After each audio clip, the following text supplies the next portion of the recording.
শেষ স্বপ্ন ভাই, ট্রেভেল জেতার, ইউসিএল জেতার।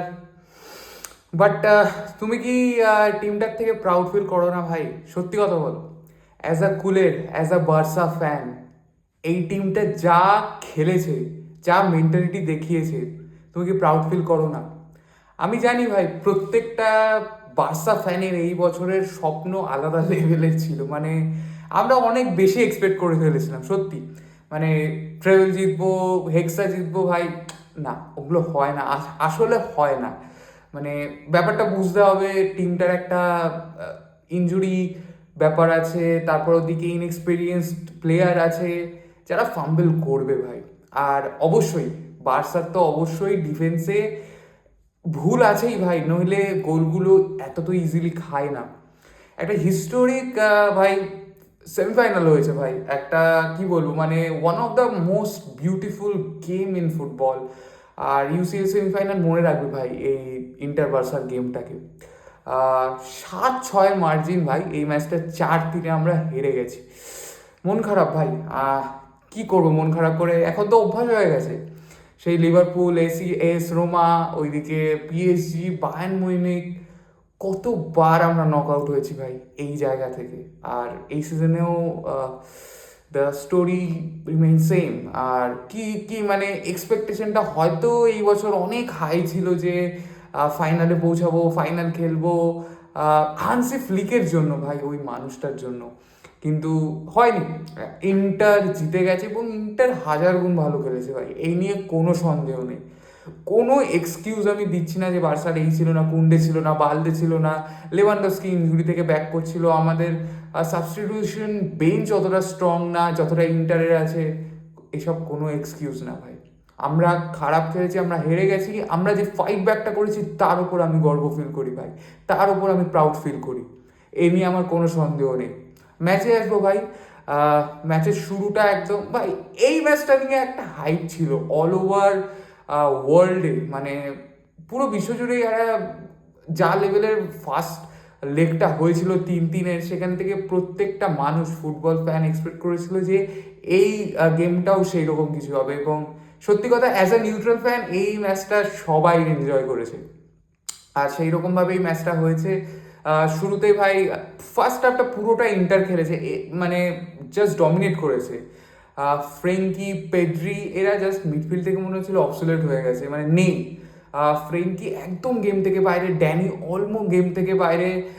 ড্যানি অলমো যার উপরে এত ভরসা ছিল ভাই, আমরা যাকে দিয়ে বলছিলাম যে তার হ্যামস্ট্রিংটার উপর ডিপেন্ড করছে আমরা ইউসিএল ফাইনালে যেতে পারবো কিনা। কিন্তু ড্যানি অলমো কিন্তু শো আপ করেনি ফার্স্ট হাফে, আর ফার্স্ট লেগেও আমরা জানি যে কি হয়েছিল ভাই, ড্যানি অলমো অতটাও ভালো খেলতে পারেনি।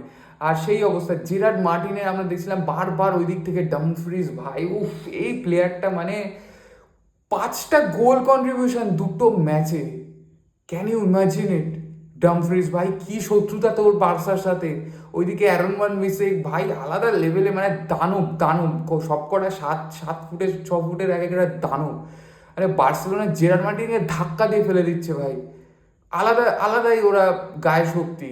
তো ফার্স্ট হাফটা পুরো ডমিনেট হয়েছে বার্সা। এই মিডফিল্ডে আমরা কোনো স্পেসেস পাচ্ছিলাম না, ছানানোগ্লু, মিগাতারিয়ান, বারেল্লা, একদম পুরো সলিড ডিফেন্স। যা আসছিল ভাই লামিনী আমালের ওপর, আমরা এক্সপেক্ট করছি লামিনী আমাল ড্রিবল করছে, লামিনী আমালের থেকে কিছু শর্টস অ্যাসিস্ট আমরা এক্সপেক্ট করছি। পেড্রি একটু পরে, ফার্স্ট হাফটা একটু ম্যাচিওর হওয়ার পরে, একটু গ্রো হওয়ার পরে গেমে আসে, ওখান থেকেও খেলাটা ধরার চেষ্টা করে। কিন্তু আলটিমেটলি রাফিনিয়াও ওই লেফট স্পেসগুলোতে অ্যাটাক করতে পারছিল না, কারণ জেরার্ড মার্টিন এদিক থেকে অতটা ওয়েট দিচ্ছিল না। যেই প্রবলেমটার কথা সবসময় আমরা আলোচনা করেছি, যে বাল্ডে থাকার সব থেকে বড় সুবিধা যে বাল্ডে পিচটাকে অনেক বড় করে, অনেকটা এক্সপোজ করে, যার ফলে ওই যে রাফিনিয়ার ওই রানগুলো, রাফিনিয়ার ওই হাফ স্পেসের রানগুলো, ওগুলো খুব লিথাল হয়। আর সেখানে লিঙ্ক আপ প্লে লেভানডস্কির সাথে অথবা ড্যানি অলমো, পেড্রি এদের সাথে আমরা করে গোলগুলো আনতে পারি। আর এটা যদি না হয়, রাফিনিয়া একদম গেম থেকে বাইরে হয়ে যায়। আর রাফিনিয়া ওই রকম প্লেয়ার না যে উইঙ্গার একদম প্রপার দৌড়াবে বল নিয়ে, যেটা আমরা বালদের থেকে দেখি অথবা জেরার্ড মার্টিনের থেকে আমরা এক্সপেক্ট করি। কিন্তু তাই জন্য রাফিনিয়ার গেমটাও পুরো ডেড হয়ে গেছিলো, টিমটা পুরো একদম ভুগছিল ভাই। আমরা চোখের সামনে দেখছিলাম শেষ ভাই, মানে ফার্স্ট হাফেই হয়তো গুটিয়ে গেছে বার্সেলোনা, এখান থেকেই আমাদের স্বপ্ন শেষ। কারণ ফার্স্ট হাফে একটা গোল যেভাবে আসে, তারপরে ফার্স্ট হাফের একদম লাস্টে পেনাল্টি ভাই কুবার্সির, একদম ওই ওই জায়গাগুলোই কিন্তু আমাদের নির্দেশ করে ভাই এই টিমটা কতটা ইনএক্সপিরিয়েন্স আছে, এক্সপিরিয়েন্সের অভাব আছে। কুবার্সির এখনও কিন্তু টাইম লাগবে। হ্যাঁ অবশ্যই ভাই, প্লেয়ারটা দারুণ, প্লেয়ারটাকে নিয়ে কোনো কথা হবে না, কিন্তু এই যে মোমেন্টগুলো যেখানে ফ্রাতেসির লাস্ট গোলটা এলো, হার্ট ব্রেক তো হয়েছে, ওটা নিয়ে আসবো, কিন্তু ওই মোমেন্টটাও যেখানে লতারো মার্টিনেসকে ফাউল করে কুবার্সি, ওই ট্যাকেলটা ওই মোমেন্টে করার দরকার ছিল না, যেখানে লটারো মার্টিনেস কিন্তু রাইট ফুটেড প্লেয়ার, ওকে আউটসাইড করাই যেত। এই ইন্টেলিজেন্সগুলোই কিন্তু ইন্টার দেখিয়েছে, ইন্টারে বাস্তনি আর চেরবি, এরা এই জিনিসগুলোকে কিন্তু করতে পেরেছে বলে ওরা আজকে ম্যাচটা বার করতে পেরেছে, যেটা আমরা পারিনি। আর সেখানে ভাই ছানালোকগুলো গোল করে দেয় 2-0 মনে হয় গেমটা জাস্ট ডান হয়ে গেছে। বাট বার্সা ইজ বার্সা ভাই, এই সিজনে বার্সার কামব্যাকেরই স্টোরি, এবং এই ম্যাচটাও হয়তো কামব্যাকেরই স্টোরি লেখা থাকতো যদি না চেরবির গোলটা আসতো। যাই হোক, তো সেকেন্ড হাফটা একদম ডমিনেট করে ইন্টার, আর মনে হয় ভাই গেমটা শেষ হয়ে গেছে, কিন্তু না। সেকেন্ড হাফে হান্সি ফ্লিক একটা কড়া ডোজ দেয় মনে হয় প্রত্যেকটা player, even Dani Olmo showed up ভাই। ড্যানি অলমো নিচে আসছে, লিঙ্ক আপ করছে, বিল্ড করছে। জেরার্ড মার্টিন, উফ, জেরার্ড মার্টিনের সেকেন্ড হাফটা দেখেছো ভাই তোমরা? মানে বাল্লের আমার অভাব মনে হয়নি ভাই, বাল্লে যে ওই উইংটায় খেলছে না। Gerard Martin as a warrior এই ম্যাচটা শো আপ করেছে সেকেন্ড হাফের পর থেকে।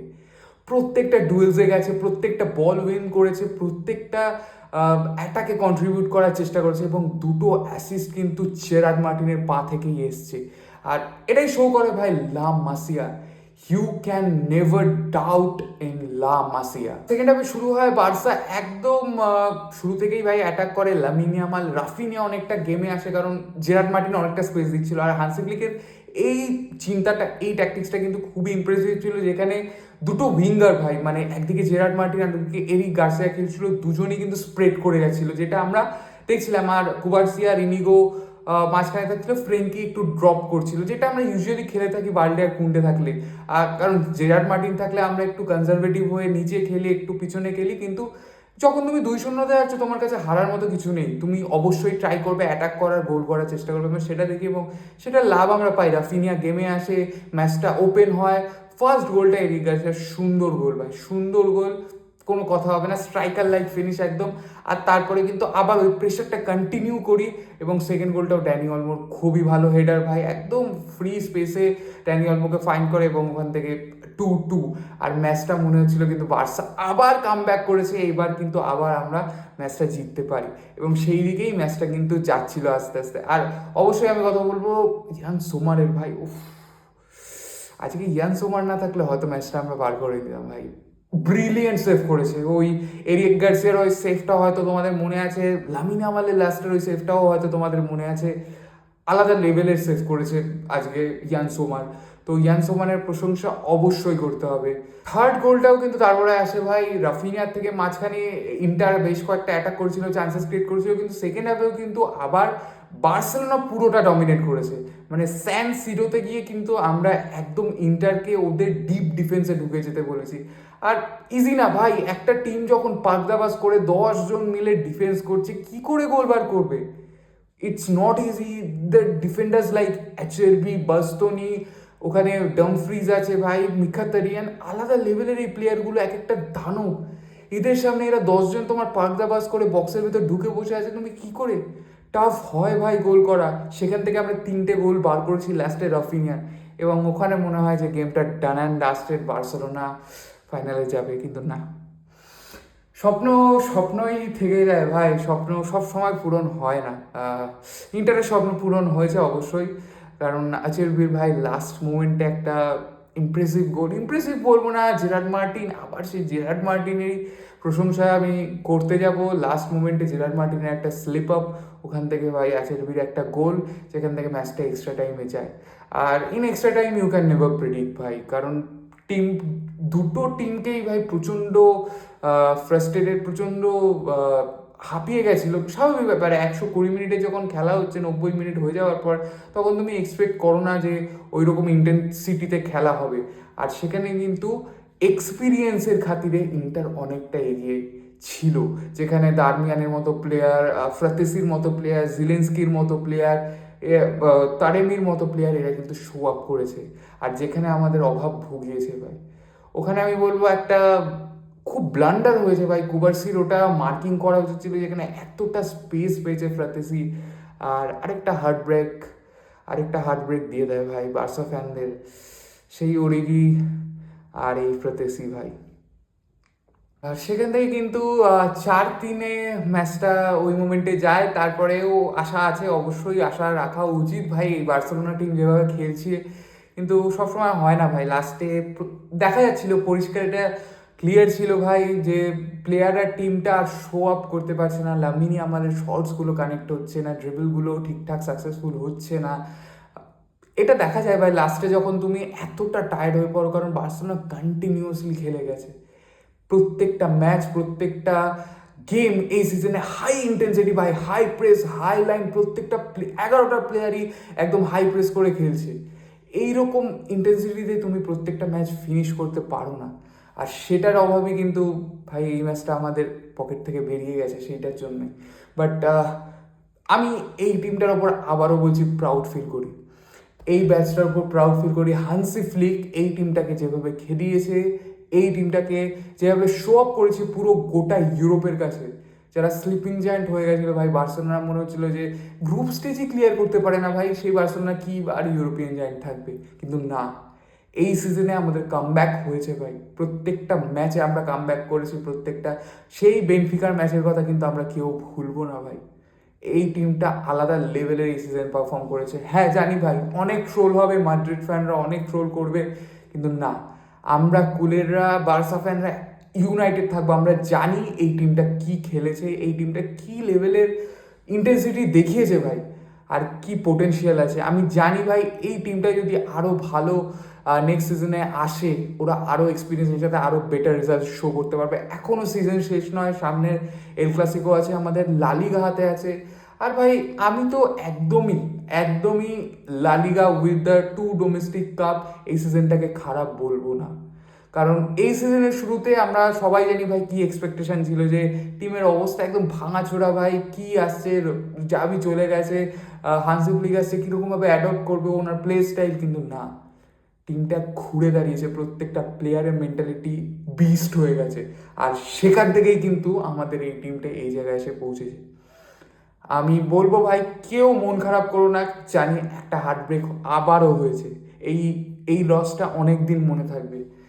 ইন্টারের কাছে আমরা যতবার আসছি ভাই আমরা পারছি না জিততে। লাস্ট টাইমও ওরা আমাদের গ্রুপ স্টেজ থেকে নক আউট করেছিল ভাই, এইবারও সেমিফাইনাল থেকে ওরা আমাদের নক আউট করলো। অনেকদিন মনে থাকবে ভাই সেই লিভারপুলের সেই হার্ট ব্রেকটার পর, হয়তো ইন্টারের এই হার্ট ব্রেকটাও অনেকদিন মনে থাকবে। বাট হাতে লালিগার ম্যাচটা আছে, আমি বলবো এখন প্লেয়ারদের পুরোপুরি ওই ম্যাচটায় ফোকাস করতে, এল ক্লাসিকো লালিগার ওপর পুরো ফোকাস থাকবে, জিততে হবে ভাই, একদম এই টিমটার ওপর ভরসা আছে। Don't be sad, proud of your team, উইজ কাল বার্সা, গুড বাই, দেখা হচ্ছে পরের ভিডিওতে।